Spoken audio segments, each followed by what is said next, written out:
The courtroom smelled like old wood and fear. 20 years of military justice had soaked into the walls, into the benches, into the air itself. Court-martial proceedings always carried weight, but this one felt different, heavy, final. Kira Hale sat in the defendant's chair, wrists cuffed in front of her, back straight as a rifle barrel. 23 years old, dark hair pulled tight, eyes that had seen things most people only imagined in nightmares. The kind of eyes that made seasoned prosecutors uncomfortable. The lead prosecutor stood, medals gleaming on his chest. A full-bird colonel who had spent 30 years building cases against soldiers who stepped out of line. He studied his notes for a moment, then locked eyes with her. "Miss Hale, did you knowingly deceive members of Operational Detachment Alpha 52 about your true purpose for being at Fort Bragg?" "Yes." No hesitation, no shame, just the truth delivered like a headshot at 1,000 yards. The prosecutor's jaw tightened. "Did you manipulate them into conducting an unsanctioned operation against a superior officer's private property?" "Yes." Murmurs rippled through the gallery. Kira didn't turn to look. She knew who was back there. Cole Madden, Quinn Reeves, the rest of the team. Watching, waiting, trusting that this was all part of the plan. "Do you have any defense for your actions?" Kira finally moved. She turned slightly, enough to catch sight of Cole in the second row. His jaw was set, his eyes were angry, but underneath that anger was something else. Something that looked like understanding. She turned back to the prosecutor. "I have the truth." The prosecutor opened his mouth to respond, but the scene shattered like glass. 3 weeks earlier, Fort Bragg, North Carolina, late afternoon sun cutting through the pine trees that surrounded the Special Forces compound like sentinels. The kind of light that made everything look either beautiful or dangerous, depending on your perspective. Operational detachment. Alpha 52 was running drills in the kill house.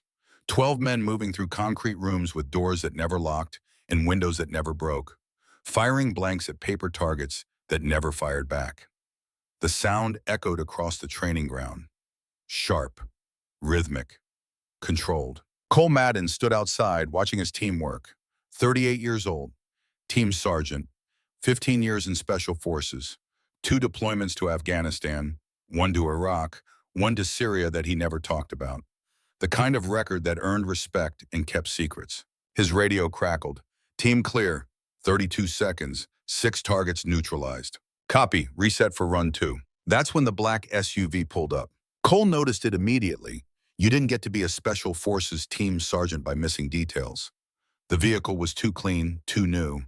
Government plates, but not Army. The windows were tinted dark enough to hide faces, but not dark enough to be illegal. The engine cut.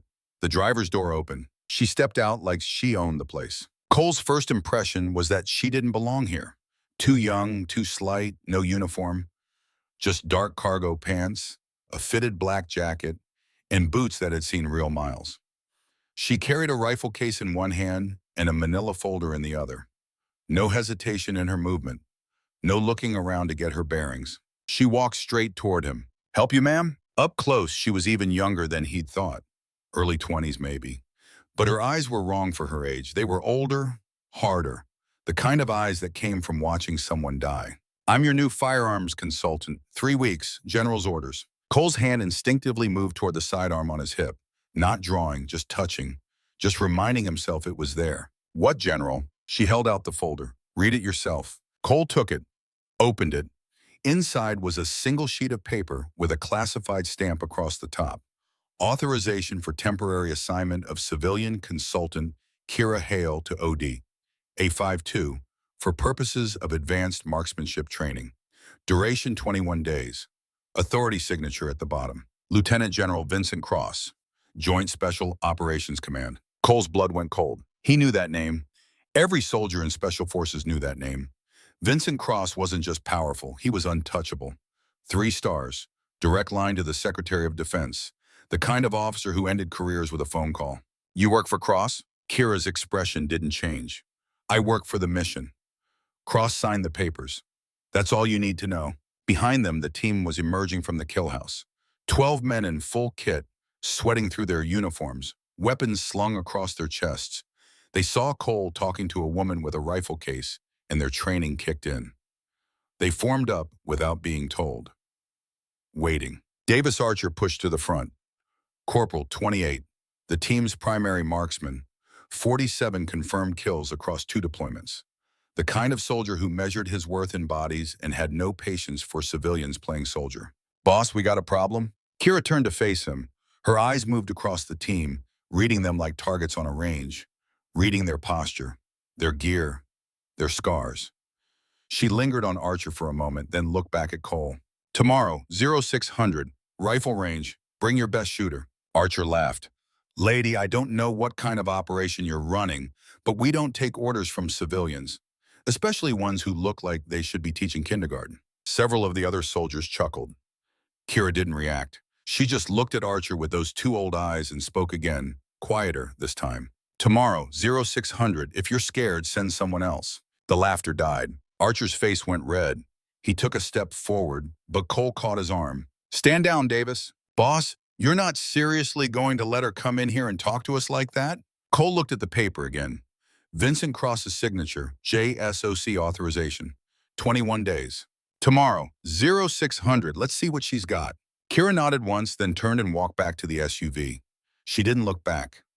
Didn't say goodbye. Just got in, started the engine, and drove away. The team watched her go in silence. Finally, Davis spoke. What the hell was that? Cole folded the paper and tucked it into his pocket. I don't know, but we're going to find out. That night, Kira sat alone in a bare room at the Fort Bragg guest quarters. No decorations, no personal effects. Just a bed, a desk, and a window that looked out at nothing but darkness and distant lights. Her laptop sat open on the desk, screen glowing blue in the dim room. Encrypted folder, password protected. 3 layers of security that would make most government databases jealous. She typed the password, the folder opened. Operation Greystone, 2018. Inside were photos, surveillance images, mission reports, audio files, the kind of documentation that could end careers or start wars, depending on who saw it. The first photo showed 8 soldiers in full combat gear, standing in a desert that could have been anywhere. Syria, Iraq, Yemen. One of those places where Americans went to fight wars that never officially existed. She zoomed in on 2 faces. The first was younger, harder around the edges, but still recognizable. Cole Madden 5 years ago, before whatever happened in Syria put that haunted look in his eyes. The second face made her throat tighten. Jackson Hale, her father, alive in this photo, smiling, 38 years old, the same age Cole was now, captain's bars on his collar, sniper rifle across his back, the kind of man who made people feel safe just by being in the room. She clicked to the next file. Mission report, Grid Whiskey Tango 4, objective, eliminate high-value target, codename Nightfall, assets deployed, 8 operators from ODA, 5-2. Overwatch Command, JSOC, Direct Authority, Lieutenant General Vincent Cross. She clicked again. Medical Examiner's Report. Captain Jackson Hale, killed in action. Cause of death, gunshot wound. Location, back of head. Range, close contact, execution style. The official report said enemy fire. The medical report said murder. Kira reached into her jacket and pulled out a dog tag. The metal was worn smooth in places from 7 years of being carried. The engraving was still clear. Hale, Jackson D. Captain, U.S. Army. O positive. She set it on the desk next to the laptop and clicked on the audio file. Static at first, then voices. Garbled by distance and encryption, but still audible. A voice she recognized as her father. I have shot. Wait, that's not the target. That's overlapping radio chatter. Confusion. Panic. Cole's voice, younger but still recognizable. Status! Marcus, what's your status? Then a different voice. Calm. Cold. Distorted by the recording, but still clear enough to understand. Take him out. A single gunshot. Sharp, final. Silence. Kira had listened to this recording 217 times. She'd sent it to audio forensics experts. Run it through voice analysis software. Spent 6 months trying to identify the speaker. The conclusion was always the same. The voice belonged to someone in command, someone on the operation frequency, someone who wanted Jackson Hale dead. She closed the laptop and looked out the window. Somewhere out there, Cole Madden was probably trying to sleep, trying not to think about Syria, trying to forget whatever he saw that night in 2018. Tomorrow, she would start asking questions. Tomorrow, she would start pushing. Tomorrow, she would begin the process of making Cole remember things he'd spent 5 years trying to forget. Because somewhere in his memory was the answer to who gave that order, who said take him out, who killed Jackson Hale and made it look like combat. And Kira would get that answer, whatever it took. The next morning came cold and sharp, 0600. The rifle range sat on the eastern edge of Fort Bragg, a long strip of cleared ground with target frames at intervals stretching out to 1,200 yards. The kind of range where distance mattered and wind could make heroes look like amateurs. Cole arrived first, coffee in hand, watching the sun break over the tree line.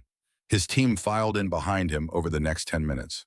12 men in various states of wakefulness, all carrying their personal weapons, all wondering what kind of game this civilian was playing. Davis Archer was last to arrive, carrying his custom rifle like a trophy. Remington 700 with a Schmidt and Bender scope, barrel-bedded and free-floated, trigger tuned to exactly 2 pounds. The kind of weapon that cost more than most soldiers made in 3 months. "She's not even here yet," Davis said. Probably realized she was in over her head and ran back to whatever desk job Cross pulled her from. That's when the black SUV pulled up. Kira got out, carrying the rifle case from yesterday. She walked past the team without acknowledging them, set the case on a shooting bench, and opened it. The rifle inside made Davis go quiet. M40A5, Marine Corps sniper rifle, old model, probably 20 years in service. The stock was worn from use. The scope had scratches that told stories. The barrel showed the kind of wear that came from firing thousands of rounds in conditions that destroyed lesser weapons. But it was clean, meticulously maintained. The action moved smooth as silk when she worked the bolt. Someone had loved this rifle. Someone had trusted their life to it. Kira looked at Davis. "Best 3 out of 5, 800 yards. You lose, you shut up and listen. I lose, I leave." Davis smiled, the kind of smile that came right before someone made a mistake they'd regret. "What if I don't agree to your terms?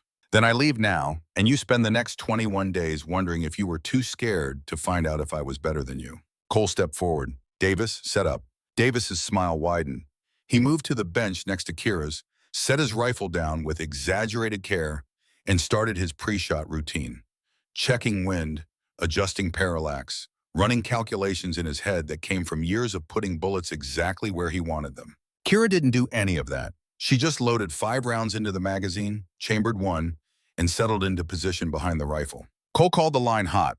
Both shooters engaged. Round 1. Davis fired first. 3 seconds of holdover calculation, wind adjustment, trigger press. The target 800 yards downrange showed a hit, center mass. Kira fired 6 seconds after him. Center mass, same point of impact. Round 2. Davis fired, high center near the head of the silhouette target. Kira fired exactly 1 inch to the left of Davis's hole. Round 3. Davis fired, center mass again. Kira fired, center mass, so close to Davis's impact that it was impossible to tell them apart without walking downrange. The team was quiet now, watching, realizing this wasn't a joke. Round 4. Wind shifted, Davis felt it, adjusted, fired. His shot drifted right, catching the edge of the target's shoulder area. Kira didn't fire. She stayed in position, eye to the scope, finger on the trigger guard. Waiting. 10 seconds, 20, 30. Davis looked over at her.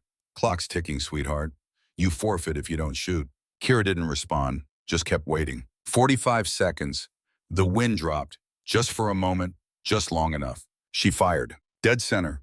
Perfect. The team erupted. Not in celebration, in shock. In the kind of realization that comes when you understand you've been underestimating someone dangerous. Davis stared downrange like he could will his shots to move. "Lucky wind guess." Cole shook his head. "That wasn't luck, Davis. That was patience." Kira pulled the rifle from her shoulder and stood. She looked at Davis with those 2 old eyes and spoke quietly enough that only he could hear. 47 kills. How many did you wait for the right moment? How many did you rush because you were scared of missing your window? How many times did impatience almost get you killed?" Davis went pale. Kira turned to address the whole team. "You're good, all of you. You wouldn't be here if you weren't. But good isn't enough. Good gets you through easy missions. Good gets you home when the enemy makes mistakes. Good is not what keeps you alive when everything goes wrong, and the only thing between you and a body bag is the choice to wait 1 more second or pull the trigger now." She started breaking down her rifle, hands moving with practiced efficiency. "Tomorrow, same time, We work on decision-making under pressure. Bring your egos or leave them here. Your choice. She packed the rifle away, closed the case, and walked back to the SUV. The team watched her leave. Again, still in silence. Finally, Cole spoke. You heard her. Tomorrow, 0600. And Davis? Davis looked at him, still pale, still processing what had just happened. Bring your A-game, because I don't think we've seen hers yet. The next 3 days blurred together in a rhythm of training that felt more like psychological warfare than marksmanship instruction. Kira didn't teach shooting mechanics. She taught patience, decision-making, the kind of split-second judgment calls that separated survivors from casualties. Day 3, she ran a drill that broke half the team. Targets appeared at random intervals, some marked as hostile, some as civilian. Shoot the wrong target, fail the drill. Hesitate too long on a hostile, fail the drill. The margin for error was measured in heartbeats. Only 2 soldiers passed on the first run. Cole and Quinn Reeves. Quinn was the team's quiet professional. 26, female. The only woman on ODA 5-2. She'd been with the team for 8 months, ever since transferring from a support unit where her skills were wasted behind a desk. She was good, better than good, but she carried herself like someone who expected to be doubted at every turn. After the drill, Kira pulled her aside. You passed because you don't overthink, but you undervalue yourself because they make you feel small. Quinn stiffened. I don't know what you're talking about. Yes, you do. You're better than half this team. You know it. They know it. But you apologize for taking up space. Stop. Quinn looked at her for a long moment. Why do you care? Kira's expression softened. Just for a second. Because someone once told me that talent without confidence is just wasted potential, and you're wasting yours. That night, Quinn found Kira at the rifle range, running solo drills in the dark. No targets, just dry fire practice. Repetition, muscle memory, the kind of training that made excellence automatic. Can I ask you something? Quinn's voice cut through the darkness. Kira lowered the rifle. Go ahead. Why are you really here? Cross doesn't send consultants for basic marksmanship training. He sends people when something's wrong, when someone needs to be fixed or removed or investigated. Kira was quiet for a moment, weighing how much truth to give. I'm here to make sure what happened to someone I knew doesn't happen to anyone else. What happened to them? They hesitated for 3 seconds when they should have waited, and it cost them everything. Quinn studied her in the dim light. You wear a dog tag. I've seen it. Not yours. Someone close to you? Kira's hand moved unconsciously to her jacket, where the tag rested against her chest. My father. Is he why you're here? He's part of it. Quinn waited for more, but Kira didn't offer it. Instead, she raised the rifle again, settling into her shooting position, like it was the most natural thing in the world. You asked about Cross. What do you know about him? Quinn tensed. Why? Because you reacted when I mentioned his name on day 1, like you recognized it, like it meant something. It means he's dangerous. It means people who cross him end up reassigned to places where careers go to die. Or worse. Worse how? Quinn shook her head. My mother worked JSOC Intel. 6 years ago, she died in a car accident. Brake failure. The investigation ruled it mechanical malfunction, but she'd told me the week before that she'd found something wrong with the emission report, something that didn't add up. She was going to flag it for review. Kira lowered the rifle again, giving Quinn her full attention. What mission? She never told me the name, just said it was from 2018. Syria, a high-value target elimination that went bad. She said the casualty report didn't match the medical examiner's findings. She said someone in command was covering something up. The air between them went electric. Kira's pulse quickened, but she kept her voice steady. What was your mother's name? Sarah Reeves, Captain Intelligence Officer. Why? Kira closed her eyes. Sarah Reeves, the name was in her files, the intel officer who had prepared the mission briefing for Operation Greystone. The woman who had signed off on the target package that put Jackson Hale in Syria. The woman who died 3 months after raising questions about the mission. Your mother didn't die in an accident, Quinn. Quinn's voice went hard. What do you know? More than I can tell you right now. But I need to know, did she ever mention a soldier named Cole Madden or an officer named Vincent Cross? Quinn nodded slowly. She mentioned both. Said Madden was the only one who walked away from that mission with his conscience still intact. Said Cross was the one running the operation from JSOC. Why, what does this have to do with you? Kira pulled the dog tag from under her jacket and held it up. In the dim light, the engraving was barely visible. Hale, Jackson D. Captain, U.S. Army. Quinn's eyes went wide.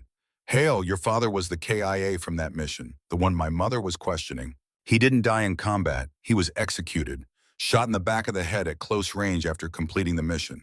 Someone wanted him dead. Someone wanted the target dead. Someone wanted anyone who asked questions dead. And that someone is still out there, still in command, still untouchable. Quinn took a step back. And you think it was Cross? I know it was Cross. I just can't prove it yet. That's why I'm here. That's why I need Cole. He was there. He saw something. He knows something, even if he doesn't realize it. What do you need from me? Kira met her eyes. I need you to help me keep him alive long enough to remember. Because if Cross figures out what I'm doing before I get the evidence I need, Cole's going to end up like my father, like your mother, like everyone else who got too close to the truth. Quinn was quiet for a long moment. Then she nodded. What do? We train, we prepare, and when the time comes, we make sure Cole trusts us enough to tell us what really happened in Syria, even if he doesn't want to remember. On day 7, Kira changed tactics. She stopped being the instructor and became the interrogator. She found Cole in his office after evening formation. He was alone, reviewing after-action reports from the team's last deployment, the kind of paperwork that never ended and never mattered as much as it should. She didn't knock, just walked in and closed the door behind her. Cole looked up, annoyed. We need to talk about boundaries, Miss Hale.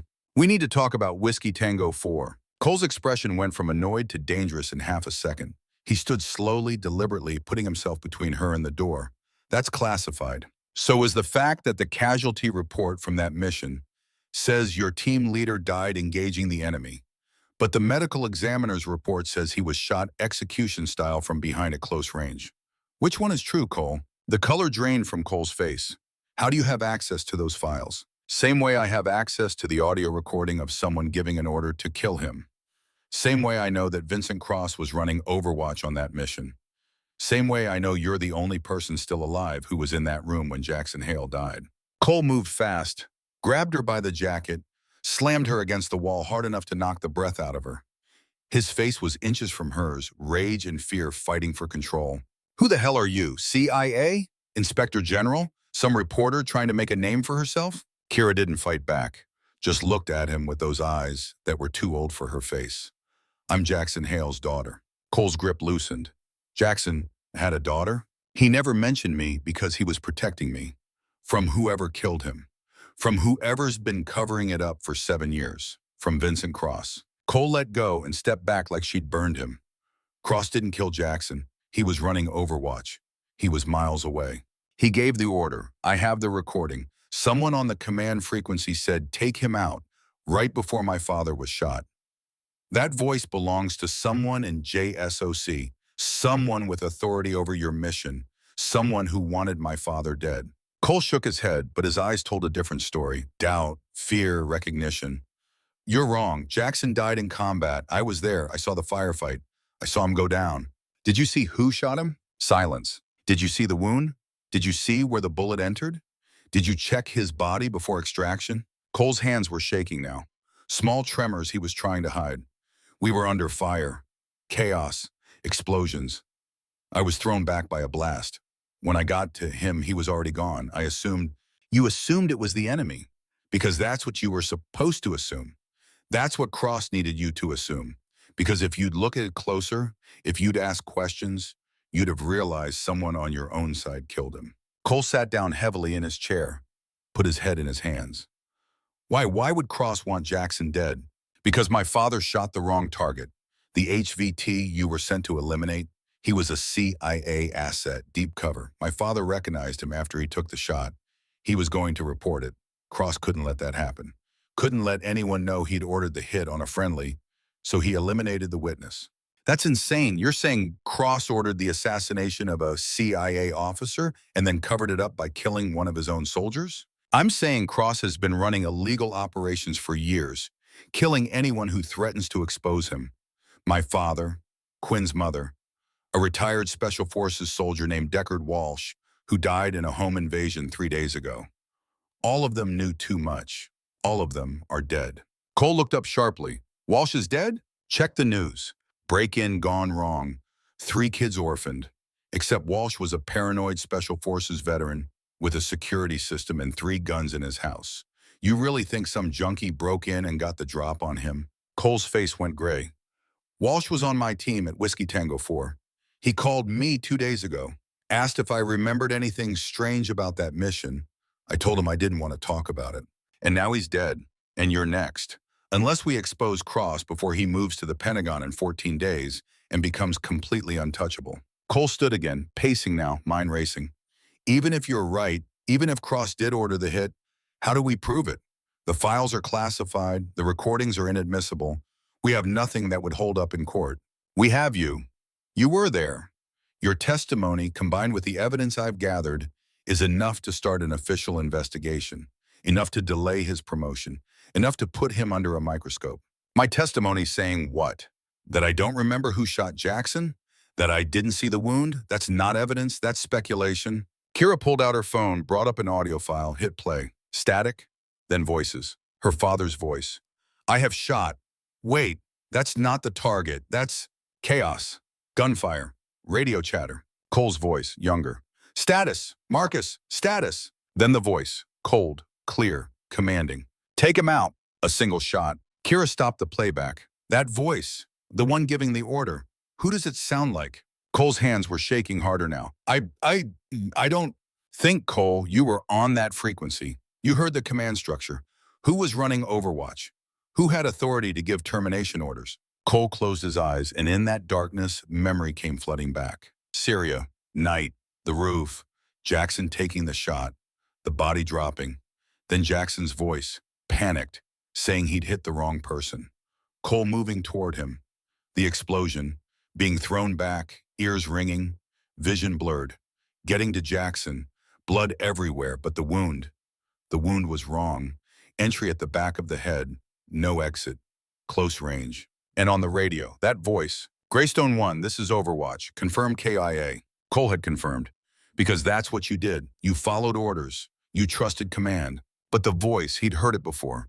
Not just on that mission, in briefings, in after-action reviews, in promotion ceremonies. Lieutenant General Vincent Cross. Cole opened his eyes, looked at Kira.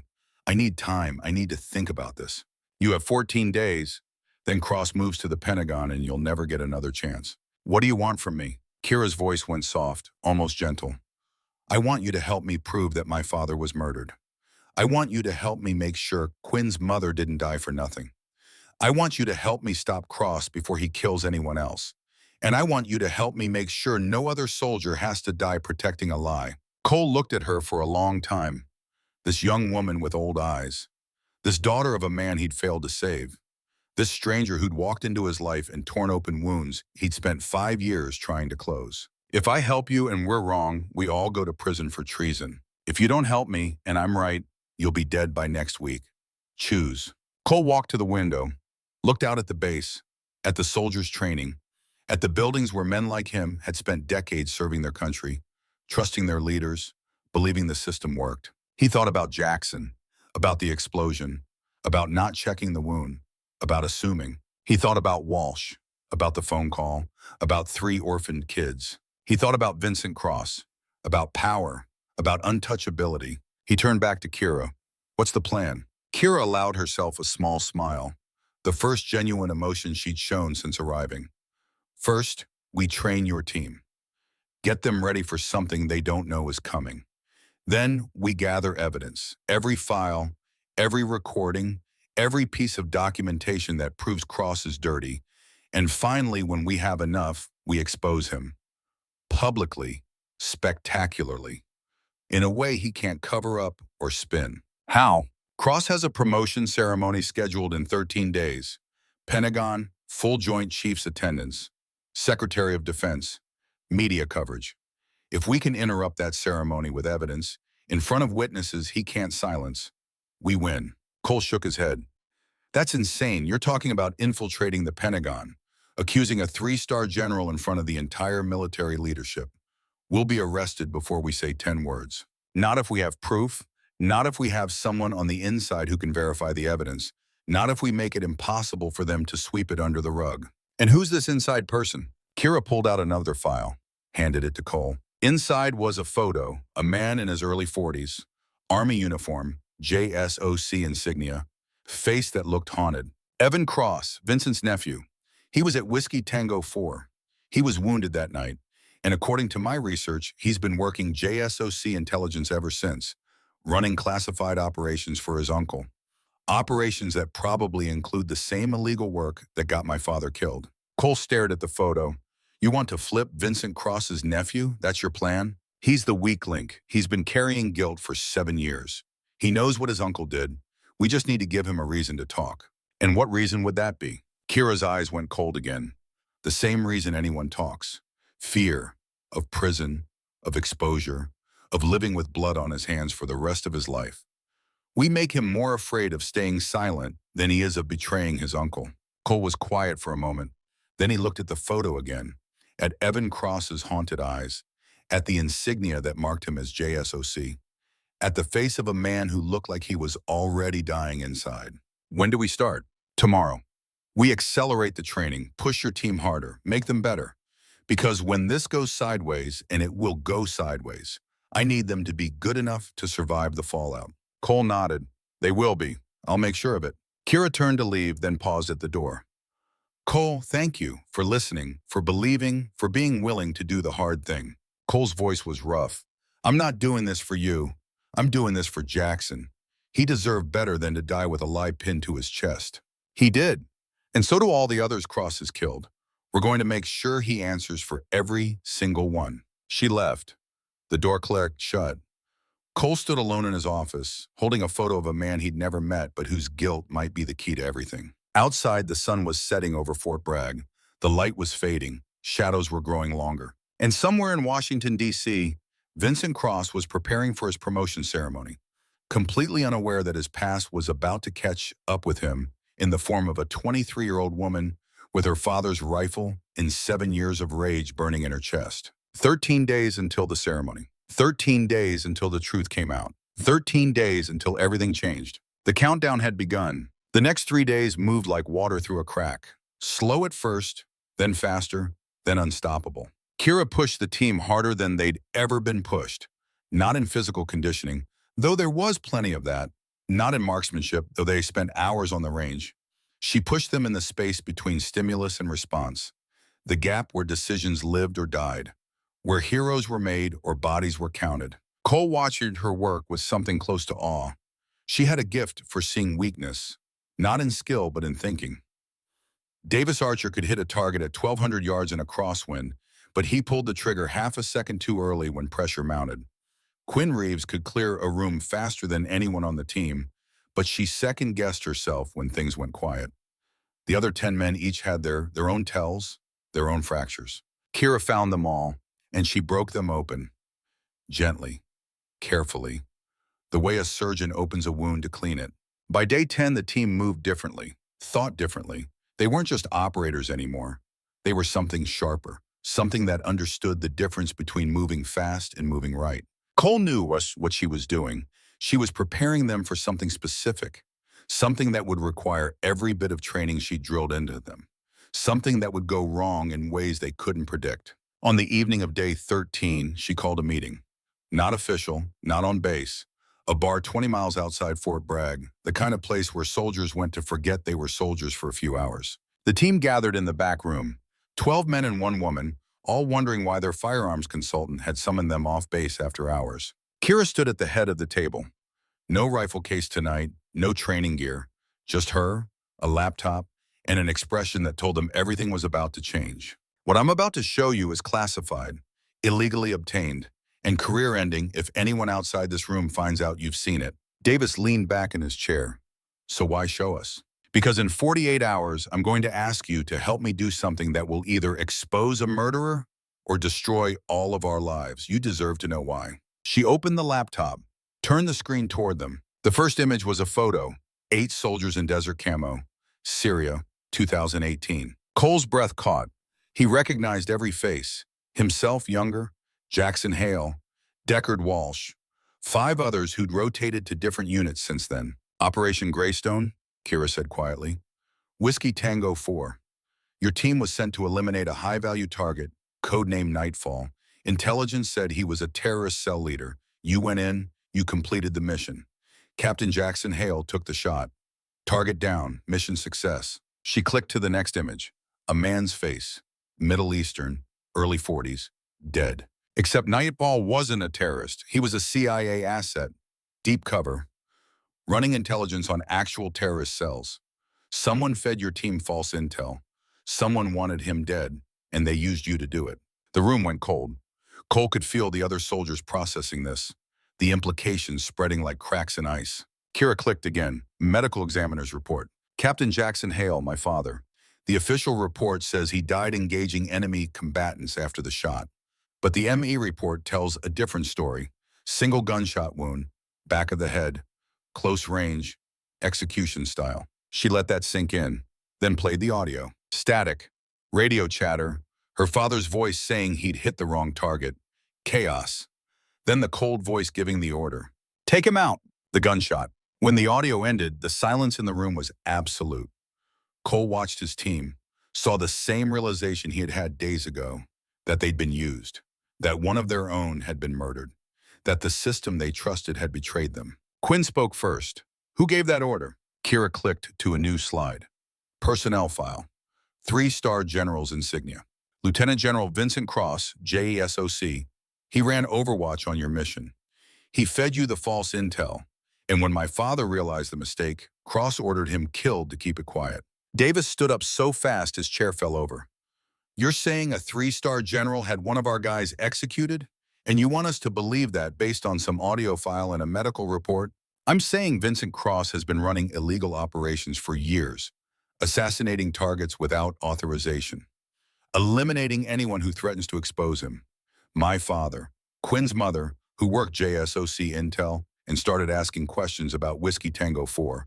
Deckard Walsh, who Cole talked to 8 days ago and who died in a home invasion 3 days later. Cole stood now too. Walsh is really dead? Check your phone, it's all over the news. Cole pulled out his phone, searched, found the article, read it with growing horror. Retired Special Forces soldier killed in home invasion. 3 children, orphaned. Police investigating. Walsh called me, Cole said quietly. Asked about Syria, about anything strange I remembered. I told him I didn't want to talk about it, and now he's dead. Kira nodded. Cross is cleaning house. Everyone who was at Whiskey Tango 4. Everyone who might remember something. Everyone who might talk. Walsh is gone.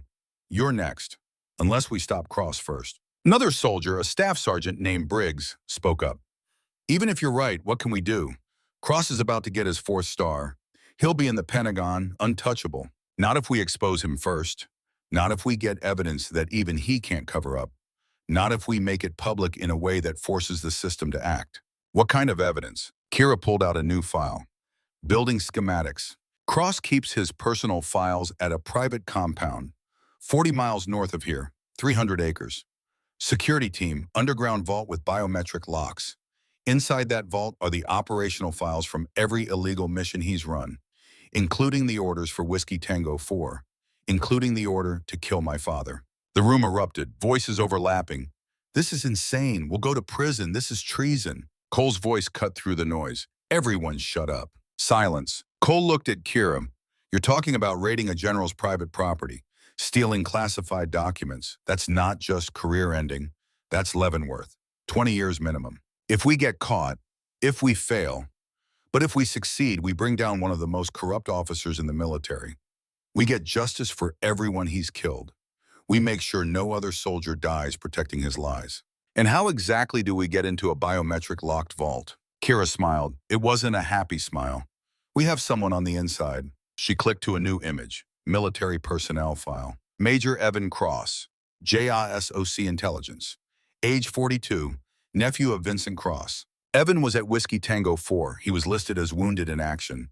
But according to my research, his wound wasn't from enemy fire. It was from close range. Same caliber as the round that killed my father. I think Evan pulled the trigger. I think Vincent ordered his own nephew to kill my father. And I think Evan has been living with that guilt ever since. Quinn leaned forward. You want to kidnap a JSOC major, force him to confess, use him to access the vault? I want to give him a chance to do the right thing, to stop being his uncle's weapon, to save his soul before it's too late. Davis laughed. It was a bitter sound. You're out of your mind. Maybe, but I'm also right. And deep down, all of you know it. You've seen how the system works, how officers protect each other, how inconvenient truths get buried, how soldiers die and the real story never comes out. This is our chance to change that. This is our chance to make the truth matter more than rank.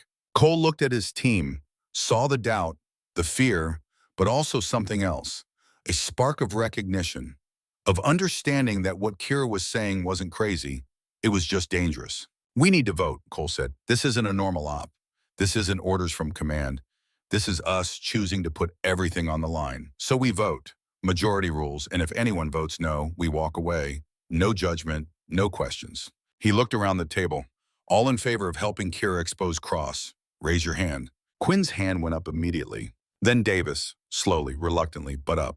Then Briggs, then the others, one by one, until all 12 hands were raised. Cole raised his own hand last. Unanimous, we're in. Kira's eyes were bright, not with tears, with something fiercer. Thank you, all of you. I know what you're risking. When do we move? Quinn asked. Tomorrow night. Evan Cross has a routine. Leaves his office at 1800, stops at a bar in town, drinks alone for an hour, drives home on Route 401. We intercept him on a quiet stretch, hood him, transport him to a safe location. And we give him a choice, help us or burn with his uncle. Cole shook his head. If we kidnap a JSOC major, we're starting a clock. They'll notice he's missing.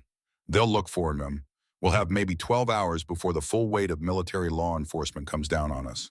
Then we have 12 hours to get what we need and get out. Evan opens the vault. We photograph everything. We release him unharmed, and we disappear until we can figure out how to release the evidence without getting arrested. That's not a plan, that's a prayer. Kira met his eyes. You have a better idea? Cole thought about Jackson Hale, about Walsh, about the official reports that buried truth under classified stamps, about spending the next 20 years knowing he could have done something and chose to stay safe instead. No, I don't. So we do it your way, but we do it smart, non-lethal only, no casualties on either side. We're exposing a killer, not becoming killers ourselves. Agreed. The team spent the next hour planning. Routes, timing, equipment, contingencies. They moved with the efficiency of operators who'd done 100 missions together. Except this time there was no official sanction, no backup, no extraction if things went wrong. This time they were on their own. The next day moved like the calm before a storm. Kira ran the team through one last training session. Scenarios that looked random but weren't. Close quarters detention, non-lethal takedowns, stress interrogation. Every drill was preparation for what would happen that night. By 1800 hours, they were in position. 2 vehicles, Cole, Quinn, and Kira in the lead SUV, Davis and Briggs in the trail vehicle. The rest of the team staged at various points along the route, ready to block pursuit if needed. They watched Evan Cross leave his office right on schedule, watched him drive to the bar, watched him order whiskey and sit alone in the corner booth, staring at his phone like it held answers to questions he couldn't ask. Kira studied him through binoculars. He looks tired. Wouldn't you be? Quinn said. Carrying that kind of guilt for 7 years. Long time to live with blood on your hands. Kira lowered the binoculars, long enough to want it to stop. 58 minutes later, Evan emerged from the bar. Not drunk, just loosened. The kind of drinking that took the edge off without making you sloppy. He got in his car, a dark sedan, government plates, started the engine. They let him get 3 miles out of town before making their move. Route 401 cut through pine forest with no streetlights and minimal traffic after dark. Perfect for an intercept. Cole waited until Evan rounded a curve, then pulled the SUV across both lanes, blocking the road. Evan braked hard, stopped 20 feet short, probably reaching for his phone, probably about to call for help. That's when Davis's vehicle came up from behind, boxing him in. Kira was out first, moving fast, not running, just purposeful. She reached Evan's door before he could make the call, knocked on the window. Evan looked at her. Confusion, then recognition.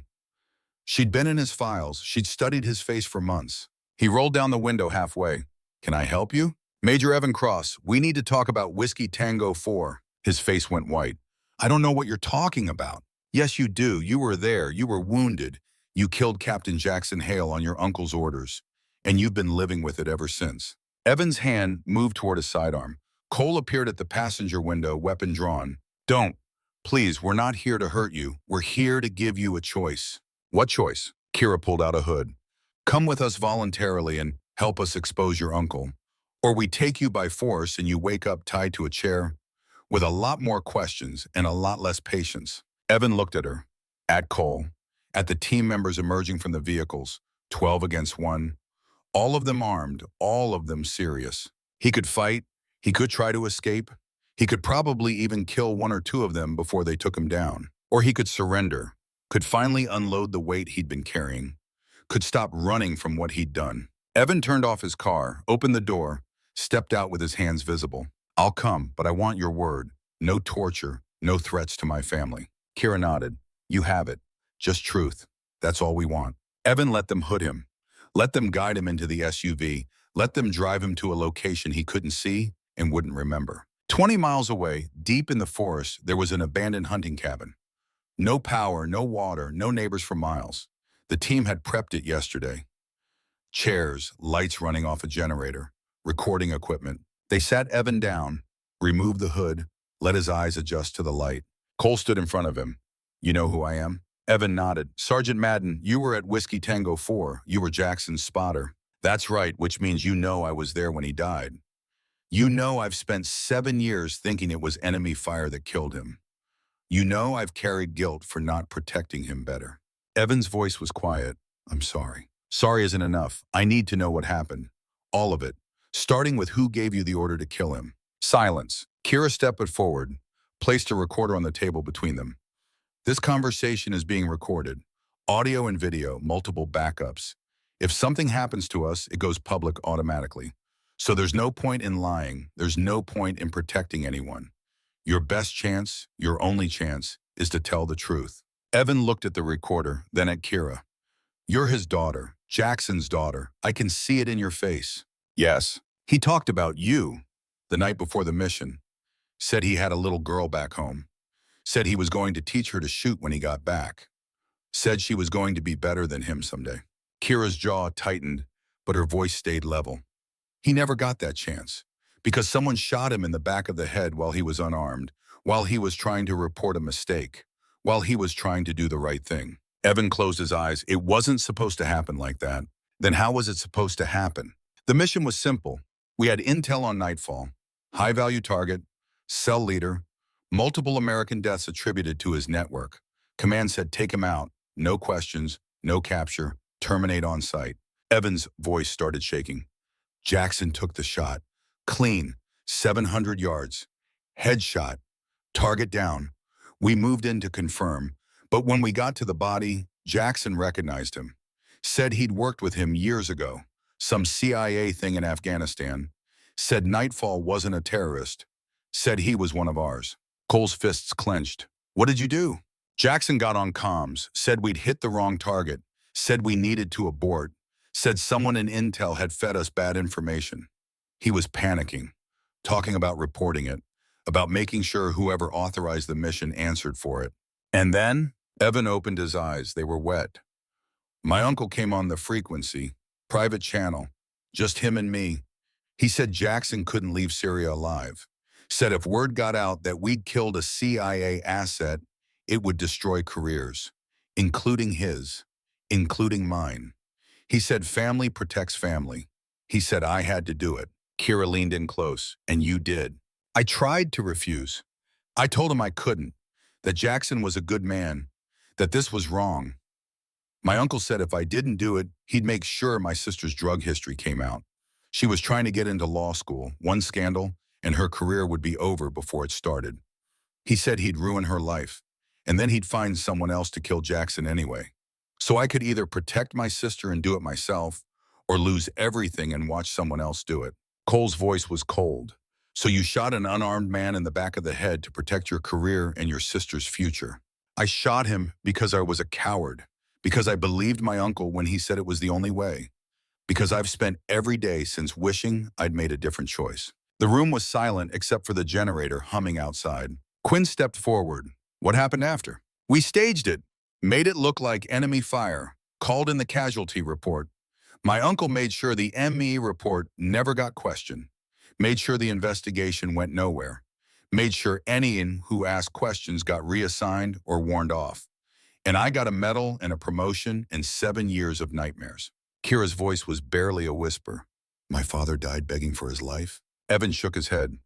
No, he died on his feet, looking me in the eye. His last words were, my daughter deserves better than this.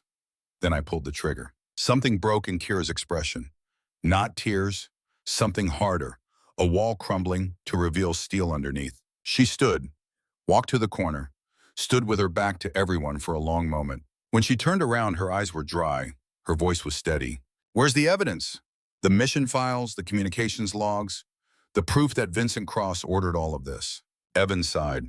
My uncle keeps everything, every operation, every order, every piece of leverage he might need someday. It's all in a vault at his compound. Biometric lock, fingerprint and retinal scan. Only 3 people have access. Him, me, and his chief of staff. Can you get us in? If I do, he'll know. The system logs every access, timestamps, user IDs.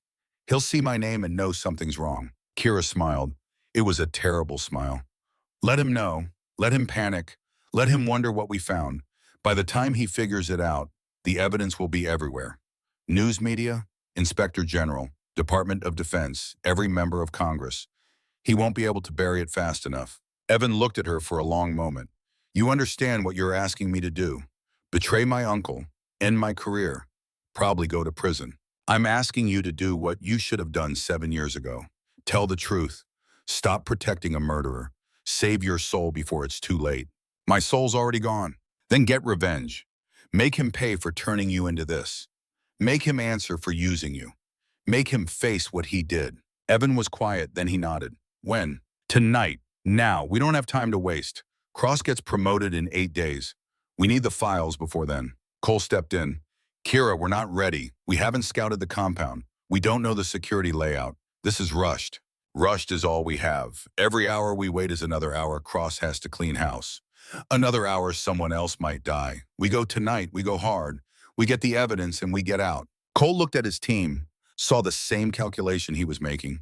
This was insane. This was dangerous. This violated every principle of mission planning. But it was also the only shot they had. All right, we go, but we do it my way. Tactical, precise, non-lethal.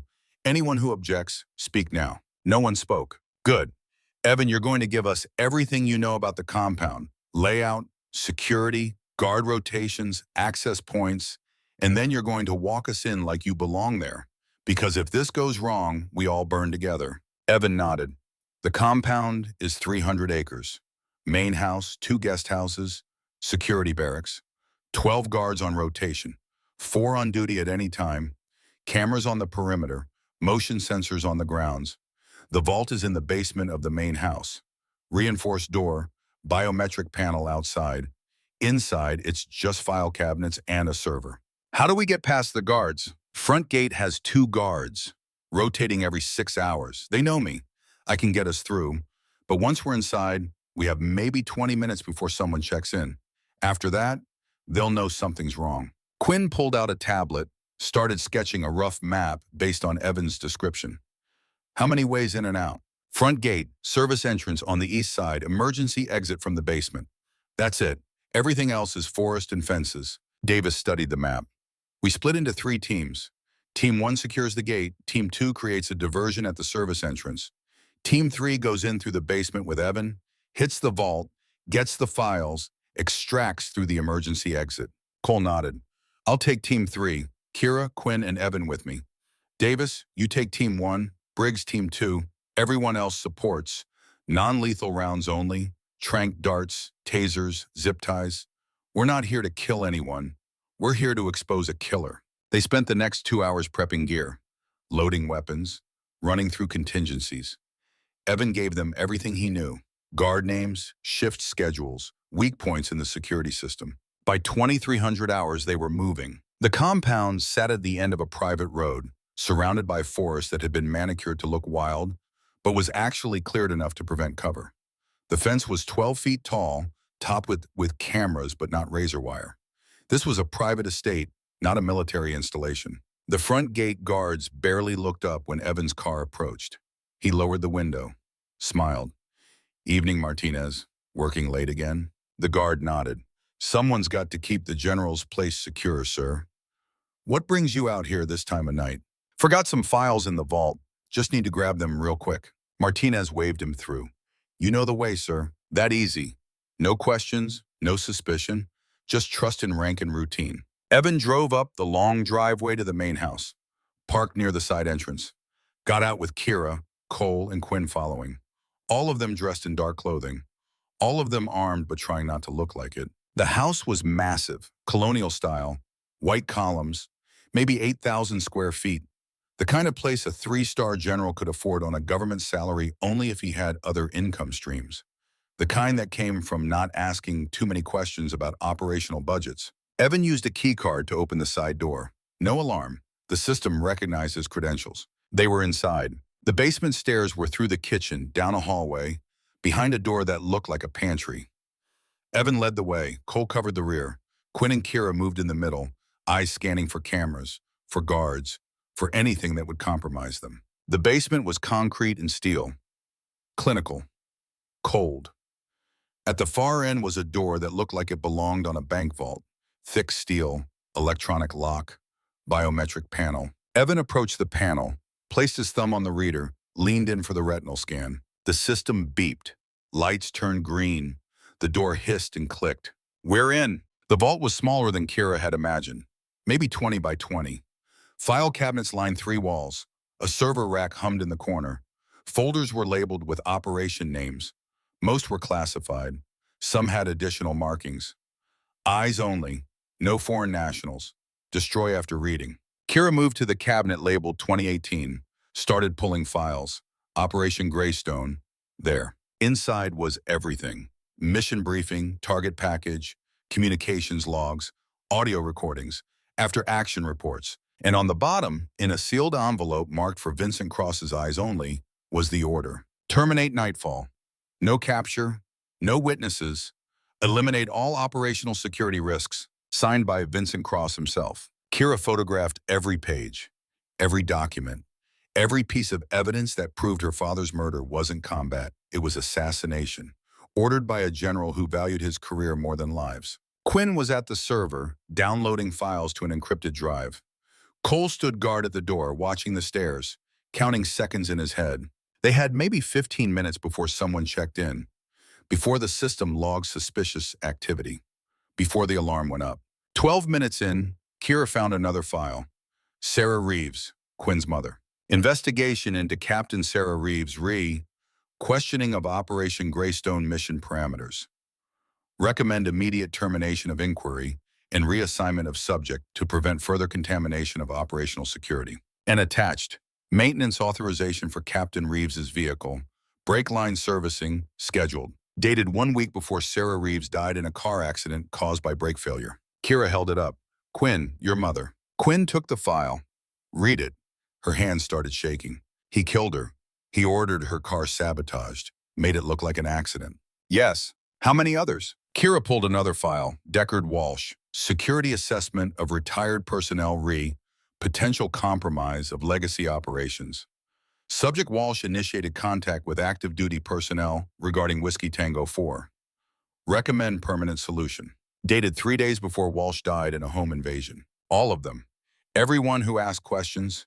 Everyone who remembered. He killed them all. That's when the alarm started. Not loud, not obvious. Just a subtle change in the air. A shift in the lighting. The kind of thing only someone trained would notice. Cole's voice was sharp.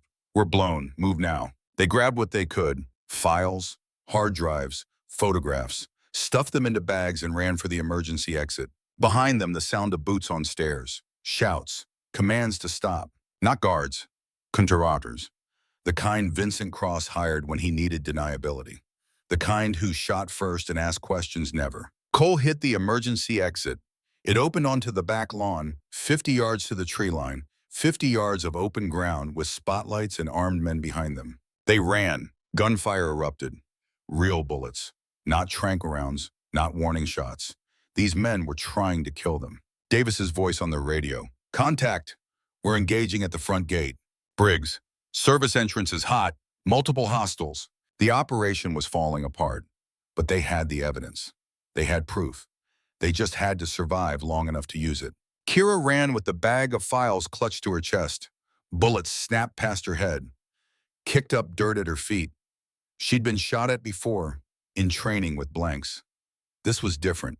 This was death missing her by inches. Quinn went down, not shot, tripped. Kira grabbed her, pulled her up, kept moving. The tree line was 20 yards away, 15, 10. Cole fired back over his shoulder, controlled bursts, trying to suppress the contractors without killing anyone, trying to hold to the promise they'd made. They hit the trees, darkness swallowed them. The contractors didn't follow. They weren't forest fighters, they were security. They'd hold the compound and call for backup, which meant the team had maybe 30 minutes before every law enforcement agency in North Carolina descended on their location. They ran through the forest, no lights, no noise except breathing and branches. They reached the extraction point, 2 vehicles hidden off a fire road. Davis and his team were already there. Briggs arrived 90 seconds later. Everyone accounted for, 2 soldiers wounded, nothing critical, just grazes and bruises. Cole did a quick head count. Everyone here? 12 voices confirmed. Then we move, split up, separate routes, meet at the safe house in 1 hour, dump anything that can track us, phones, IDs, anything electronic except the encrypted drives. They scattered. Kira rode with Cole and Quinn. Evan rode with Davis, hands zip-tied, insurance in case this was all a trap. The drive back was silent. Kira held the bag of files like a lifeline. Proof, evidence, justice, but also the end of everything. Their careers, their freedom, maybe their lives if Vincent Cross decided to clean house permanently. The safe house was a condemned motel 40 miles from Fort Bragg, the kind of place where no one asked questions because everyone had something to hide. They gathered in the largest room, spread the files across 2 beds, started organizing, cataloging, building a case. Evan sat in the corner, still zip-tied, watching them work. You understand what you've done.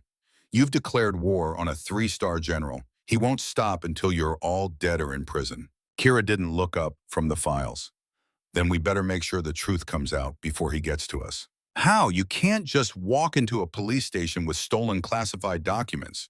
You'll be arrested before you finish explaining. We're not going to the police. Cole looked up. Then where? Kira pulled out her laptop, started typing. Vincent Cross has a promotion ceremony in 8 days.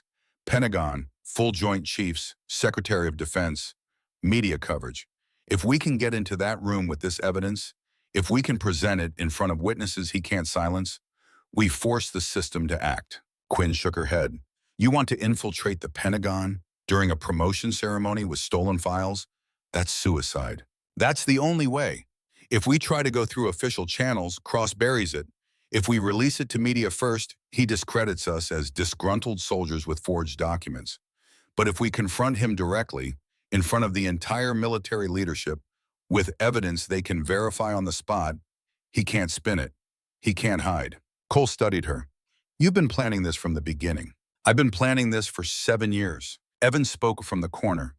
Even if you get into the Pentagon, even if you interrupt the ceremony, you'll be arrested, court-martialed, convicted of treason. Kira finally looked at him. Will we? If we're right? If we prove Vincent Cross is a murderer?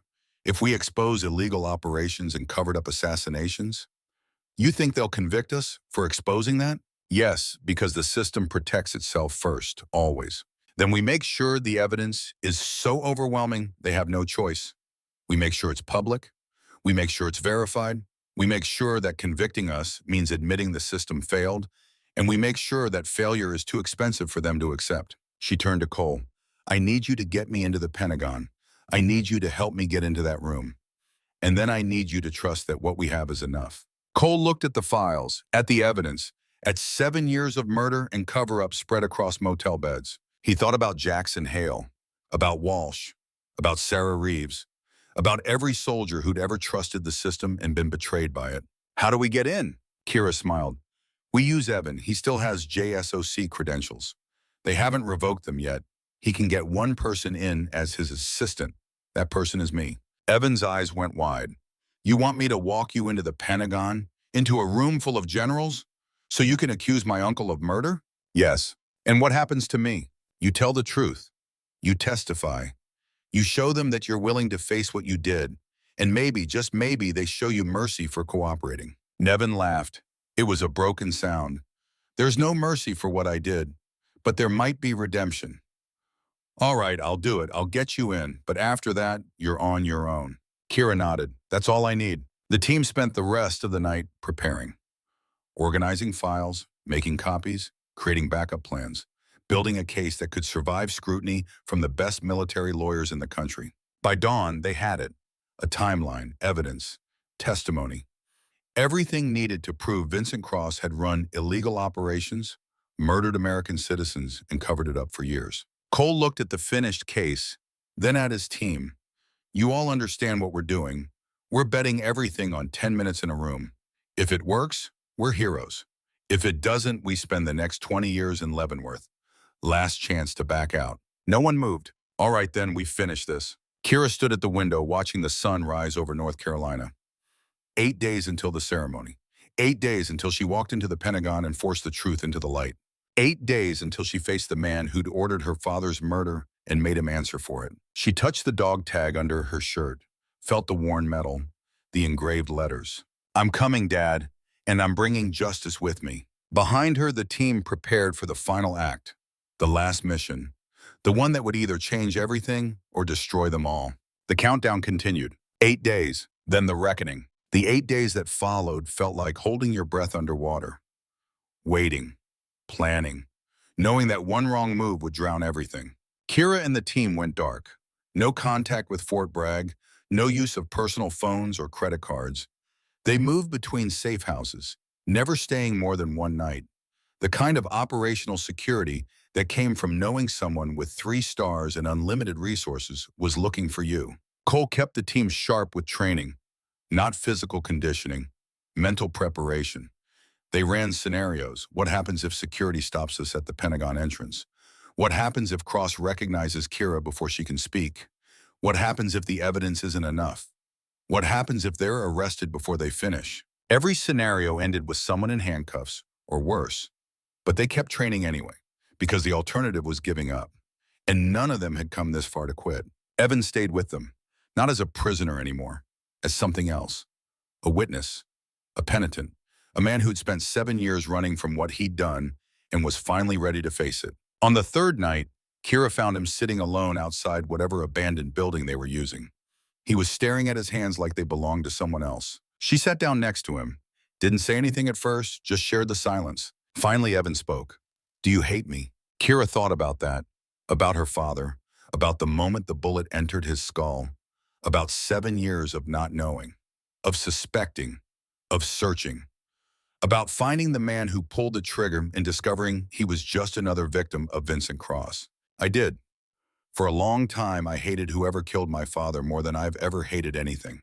I imagined finding them, making them suffer, making them understand what they took from me. And now I see you. And I realize hate is too simple. You're not a monster. You're just a man who made a terrible choice when someone with power told you it was the only option. My father would probably understand that better than I do. He always said the real evil isn't the gun, it's the hand that points it. Evan's voice cracked. I dream about him. Every night, he's standing there, looking at me, saying your name, asking me to tell you he's sorry he couldn't come home. And then I wake up and remember that I'm the reason he couldn't. You can't bring him back, but you can make sure his death meant something. You can make sure Vincent Cross answers for using you, for using all of us, for turning good soldiers into murderers and then sleeping soundly while we carry the weight. You think testifying will give me peace? No, I think it will give you purpose. Peace comes later, if at all. They sat in silence for a while longer. Then Evan stood. I'm going to do it. I'm going to walk into that room and tell them everything, even if it destroys me, because your father deserves that, because my soul needs it, because maybe somewhere, somehow, it will matter. Kira nodded. It will matter, I promise you that. The morning of the promotion ceremony arrived cold and clear. Washington, D.C. in November. The kind of weather that made monuments look sharper, made choices feel more final. Kira dressed carefully. Business suit, dark blue, conservative. The kind of outfit that wouldn't draw attention in the Pentagon. Her hair pulled back, Minimal makeup. She looked like a junior analyst. Someone's assistant. Exactly what she needed to look like. The files were on a USB drive in her jacket pocket, encrypted, backed up in 3 separate cloud servers with deadman switches. If she didn't check in every 12 hours, the files would automatically release to every major news outlet and congressional oversight committee in the country. Evan wore his uniform, dress blues, Major's oak leaves on his shoulders, ribbons on his chest that told a story of service and sacrifice and medals earned in places most people couldn't pronounce. He looked at himself in the mirror and barely recognized the man staring back. "Ready?" Kira asked. "No, but we're doing this anyway." They drove to the Pentagon separately, Evan in a government car, Kira in a rental under a false name. They'd go through security separately, meet inside, make their way to the briefing room where Vincent Cross's promotion ceremony would take place. Cole and the team were staged around D.C., ready to provide backup if needed, ready to go public with the evidence if Kira was arrested, ready to make sure that even if this failed, the truth would still come out. The Pentagon rose up ahead of them, 5-sided, massive, the nerve center of American military power, the place where wars were planned and careers were made and soldiers became statistics in after-action reports. Kira had never been inside. Her father had, many times. She wondered if he'd walked these same halls, sat in these same rooms, trusted these same people who'd eventually signed off on his death. Security at the entrance was thorough but routine. ID check, metal detector, bag search. They found the USB drive, asked what was on it. "Briefing materials for Major Cross," Kira said smoothly. "Intelligence updates for the ceremony." They scanned it for malware, found none, handed it back. She was in. Evan met her in the corridor outside the briefing room. His face was pale, sweat on his forehead despite the cold. "They're starting in 10 minutes. Full Joint Chiefs, Secretary of Defense, my uncle, 20 other generals. Media is setting up cameras outside for the photo op after." "Good. More witnesses means harder to cover up." "Kira, if this goes wrong, if they don't believe us, we'll be arrested before we leave the building. Then we better make them believe us." They walked to the briefing room. The doors were open. Inside, generals were taking their seats, talking quietly, reviewing folders. The casual confidence of men who'd spent decades in power and saw no reason that would ever change. Vincent Cross stood at the front, 3 stars gleaming on his uniform. 58 years old, silver hair, strong jaw, the kind of face that looked good on recruiting posters and inspired confidence in congressional hearings. He was talking to the Secretary of Defense, laughing at something, completely at ease, completely unaware that his past was about to walk through the door. Evan and Kira entered, found seats near the back, tried to look like they belonged there. Vincent glanced their way, saw Evan, nodded slightly, didn't recognize Kira. Why would he? He'd never met Jackson Hale's daughter, probably didn't even know Jackson Hale had a daughter. The Secretary of Defense called the room to order. "Gentlemen, we're here today to recognize Lieutenant General Vincent Cross's distinguished service and to formalize his promotion to full general, 4 stars with assignment to the Joint Staff at the Pentagon." Applause, polite, professional, the Secretary continued. "General Cross has served with distinction for 34 years. His leadership of Joint Special Operations Command has resulted in significant tactical victories and the elimination of numerous high-value targets. Before we proceed with the formal promotion, General Cross will provide a brief overview of JSOC operations during his tenure." Vincent stepped to the podium, smiled, looked out at the room full of peers and superiors. "Thank you, Mr. Secretary. Gentlemen, it's been an honor to serve in special operations. During my time at JSOC, we've conducted over 200 classified missions across 14 countries. We've eliminated threats to American security. We've protected our interests abroad. We've done what needed to be done when it needed to be done, without hesitation or apology." Kira's hand moved to the USB drive in her pocket. "Not yet. Let him talk. Let him build his legacy, then tear it down with his own words." Vincent clicked to a slide. Statistics, missions completed, targets eliminated, resources deployed. The kind of numbers that looked impressive in briefings and meant nothing to the people who died to generate them. "Our success rate has been 97%. Our operational security has been absolute. We've had 0 compromises of classified information, 0 mission failures attributable to intelligence errors. We've built a record that speaks for itself." That's when Kira stood. Every head in the room turned. A young woman standing during a general's briefing was unusual enough to stop conversation. Vincent looked at her, annoyed but not alarmed. "Ma'am, this is a closed briefing. If you need to speak to Major Cross, please wait outside." "I'm not here to speak to Major Cross, sir. I'm here to speak to you." The temperature in this room dropped. The Secretary of Defense leaned forward. "Young lady, I don't know how you got in here, but you need to leave. Now." Kira pulled out the USB drive and held it up. "My name is Kira Hale. My father was Captain Jackson Hale, killed during Operation Greystone in 2018.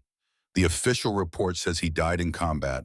That's a lie. He was murdered, executed on orders from this room, and I have proof." Vincent's face went white, then red. "Security, remove her immediately." Evan stood. "Wait." Every eye shifted to him. A JSOC major standing with the woman who was accusing a three-star general of murder. The Secretary of Defense's voice was ice. "Major Cross, explain yourself." Evan's voice shook but held. "Everything she's saying is true. I was there. I was at Operation Greystone. I was at Whiskey Tango 4. I pulled the trigger that killed Captain Hale. On orders from my uncle. On orders from General Vincent Cross." The room erupted. Shouts, denials, demands for security, the Secretary of Defense calling for order. Kira raised her voice above the chaos. The mission was to eliminate a high-value target designated Nightfall. "You were told he was a terrorist. He wasn't. He was a CIA asset. Deep cover. Your intelligence was false, deliberately false, because Nightfall had evidence of illegal operations that General Cross was running, operations that violated the chain of command, operations that resulted in the assassination of American citizens on American soil." Vincent found his voice. Commanding, authoritative. "This is absurd. Captain Hale died in combat. We have the after-action reports. We have testimony from his team. This woman is clearly disturbed, probably suffering from grief-induced delusion." Kira connected the USB drive to the briefing room computer. Files appeared on the screen behind Vincent. Mission briefings, communications logs, medical examiner reports, financial records, a timeline of 15 illegal operations spanning 6 years, and audio, the recording from Whiskey Tango 4, her father's voice. "I have shot. Wait, that's not the target." Chaos. Radio chatter. Then the voice, cold, clear, undeniably Vincent Cross. "Take him out." The gunshot. Silence in the briefing room. Absolute, suffocating. The Secretary of Defense stood slowly. "General Cross, is that your voice on the recording?" Vincent's jaw worked. "That recording is clearly doctored, fabricated. This is a coordinated attack on my career by disgruntled subordinates." Kira clicked to the next file, financial records. General Cross authorized 14 assassinations between 2015 and 2021. Targets included journalists investigating military contracts, whistleblowers reporting fraud, a congressional staffer who was preparing oversight hearings, an intelligence officer who questioned mission parameters. Another file, Sarah Reeves, maintenance authorization, brake line service, car accident report. Captain Sarah Reeves, intelligence officer, questioned the Whiskey Tango 4 mission. Died in a car accident 1 week later. Brake failure. Except here's the authorization for maintenance on her vehicle, signed by a contractor with financial ties to General Cross's private security company. Another file, Deckard Walsh, security assessment, home invasion report. Sergeant Deckard Walsh, retired Special Forces, member of the Whiskey Tango 4 team. Contacted active duty personnel asking questions about the mission. Died in a home invasion 3 days later. Here's the security assessment that recommended his elimination. The Secretary of Defense's face was stone. "Where did you get these files?" "From General Cross's private compound. From a vault where he keeps documentation on every illegal operation he's run. Documentation he uses as leverage, as insurance, as proof of his power." Vincent's voice rose. "Those files are classified. This woman committed espionage. She broke into a secure facility. She stole government property. Arrest her." Evan stepped forward. "I gave her access. I used my biometric credentials to open the vault. I'm prepared to testify that every file she's showing you is authentic, that I personally witnessed General Cross order the assassination of Captain Hale, that I carried out that order, that I've lived with that guilt for 7 years, and that I'm ready to face the consequences if it means stopping him from killing anyone else." The room was a pressure cooker. Generals looking at each other, looking at Vincent, looking at the evidence on the screen. The Secretary of Defense picked up a phone. "Get me the Inspector General and the FBI, now." Vincent made one last attempt. "Mr. Secretary, this is a setup, a coordinated smear campaign. These people are criminals. They kidnapped my nephew, forced him to make false statements. This entire presentation is fabricated." Kira clicked to one more file. Video footage, time-stamped, from the vault security camera. Evan entering the vault. No one forcing him, no weapons visible. Just him, opening the files, removing documents, looking directly at the camera and saying, "I'm doing this voluntarily. I'm doing this because it's right. I'm doing this because my uncle is a murderer and I won't protect him anymore." The Secretary of Defense looked at Vincent. "General Cross, you're relieved of command effective immediately. You'll surrender your sidearm and submit to military police custody pending investigation." Vincent's face twisted. Rage, fear, disbelief. "You can't do this. I've served for 34 years. I've kept this country safe. I've done what needed to be done. You've murdered American citizens. You've run illegal operations. You've violated your oath, and you'll answer for it." Military police entered the room, 2 of them. They approached Vincent carefully. He was still a 3-star general, still someone they'd been trained to respect. Vincent looked at Kira, really looked at her for the first time. "You're Jackson's daughter. He talked about you, said you were 6 years old, said you liked to draw. I'm 23 now, and I learned to shoot instead of draw. With his rifle, the one they sent home after you had him killed. He would have destroyed everything. The mission, my career, American interests abroad. He was going to report that we'd killed a CIA asset. He left me no choice. You always had a choice. You chose wrong, and now you pay for it." The MPs took Vincent's sidearm, secured him, led him toward the door. As he passed Kira, he stopped, looked at her with something that might have been respect. "You're like him, stubborn, righteous, too moral for this world. It will destroy you just like it destroyed him. Maybe, but I'll die knowing I told the truth. Can you say the same?" They took him away. The briefing room cleared slowly.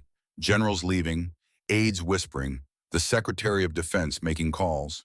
Damage control already beginning. Kira and Evan were escorted to a conference room.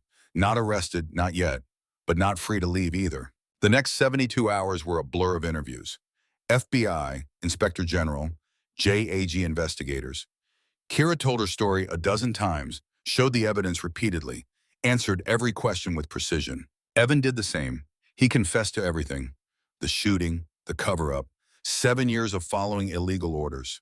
He didn't ask for mercy, didn't make excuses, just told the truth and waited for judgment. On the 4th day, they let Kira go.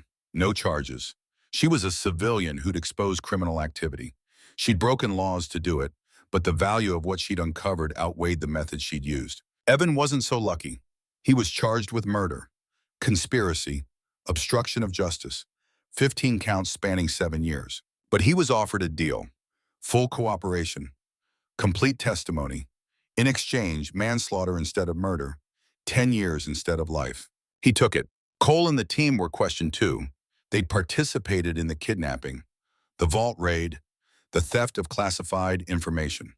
But the military didn't want to prosecute them, didn't want the publicity, didn't want the questions about how 12 Special Forces operators felt compelled to go rogue to expose corruption in their own command structure. So they were quietly reassigned, spread across different units, given new orders with the understanding that they wouldn't talk to media, wouldn't write books, wouldn't make this bigger than it already was. Most of them took this deal, grateful to have careers left, grateful to be alive. Quinn didn't. She resigned, left the military entirely, said she couldn't serve in a system that had killed her mother, and then tried to bury the truth. Davis stayed, but he was different afterward. Quieter, less arrogant. The kind of different that came from realizing the people giving you orders weren't always right. Vincent Cross's court-martial took 6 months to prepare. The evidence was overwhelming. The testimony was damning. The verdict was inevitable. Guilty on all counts. Life imprisonment at the United States Disciplinary Barracks, Fort Leavenworth, Kansas. No possibility of parole. The day of sentencing, Kira sat in the gallery, watched them take away his stars, his ribbons, his uniform. Watched them reduce a three-star general to prisoner number 847392. He looked at her one last time before they led him away. Didn't say anything, just looked. Then he was gone. That brought us back to where the story began. The courtroom, the prosecutor, the questions about Kira's methods and motives. The trial lasted 3 days. The prosecutor argued that Kira had broken laws, committed espionage, kidnapped a military officer, stolen classified information. She was guilty of multiple felonies regardless of what she'd discovered. The defense argued that she'd exposed a criminal conspiracy, prevented future murders, done what the system had failed to do for 7 years. She was a whistleblower, not a criminal. The jury deliberated for 2 hours, not guilty on all counts. The courtroom erupted. Kira sat quietly, didn't celebrate, didn't cry, just felt the weight she'd been carrying for 7 years finally start to lift. Outside the courthouse, Cole was waiting. With him were Quinn, Davis, and 8 other members of the team. They'd all come, all risked being seen together, all wanted to be there for the verdict. Cole approached her. "You did it. You got justice for your father, for all of them." Kira nodded. "We did it. I couldn't have done this without you, without the team, without people willing to risk everything because it was right. What now? What do you do when the mission is over?" She thought about that, about 7 years of searching, of training, of preparing for this moment. And now that it was here, now that it was done, she felt empty. "I don't know. I've spent so long focused on this that I never thought about after." Quinn stepped forward. "I might have an idea about that." 6 months later. The office was small, rented space in a building that had seen better decades. The sign on the door read, Hale Investigative Services Military Justice Consulting. Inside, Kira sat at a desk covered in files. Each one represented a family, a soldier who died under suspicious circumstances, a cover-up, a lie that needed exposing. There were 43 files, and more arrived every week. Quinn worked the other desk. She handled the legal research, the paperwork, the navigation of military bureaucracy that could bury truth under classifications and regulations. Cole stopped by twice a week. He was still active duty, but helped when he could, connecting them with sources, providing context, making sure they didn't make the same mistakes he'd made at Whiskey Tango 4. The work was slow, frustrating. Most cases went nowhere. The evidence was destroyed. The witnesses were silenced. The system had learned from Vincent Cross and gotten better at hiding its sins. But some cases broke open. Some families got answers. Some lies got exposed. It wasn't justice on the scale of Vincent Cross, but it was something. It was purpose. It was making sure Jackson Hale's death meant more than just one corrupt general in prison. On a Tuesday afternoon, the door opened. A man walked in, late 50s, gray hair, worn face. The look of someone who'd seen combat and never quite left it behind. "Are you Kira Hale?" "I am. My son was a Marine, staff sergeant. Died in Afghanistan 3 years ago. They said it was enemy fire. But his team says something else. Says friendly fire. Says an officer made a mistake and covered it up. Says my boy died protecting a lie." Kira gestured to a chair. "Sit down. Tell me everything." The man sat, pulled out a folder, started talking. Quinn looked at Kira, raised an eyebrow. Another case, another family, another chance to make the truth matter. Kira nodded, pulled out a notepad, started taking notes. The work continued. That evening, after the man left, Kira stood at the window, looking out at D.C., at the monuments, at the symbols of power and principle that were supposed to mean something. Her phone buzzed, text message from an unknown number. General Bradley Kellerman, 2 stars. Fort Benning, suspected of selling classified intel to foreign powers. 3 soldiers died covering it up. Families think it was combat. It wasn't. Interested? Kira stared at the message. Another general, another conspiracy, another group of families who deserve truth. She typed back, "Send me everything you have." The response came immediately. Files, documents, names, everything needed to start an investigation. Quinn looked over her shoulder. "That's not our case. That's not a family that came to us." "No, but it's 3 families that need us, and a general who needs to answer." "Kira, we can't go after every corrupt officer in the military. We don't have the resources.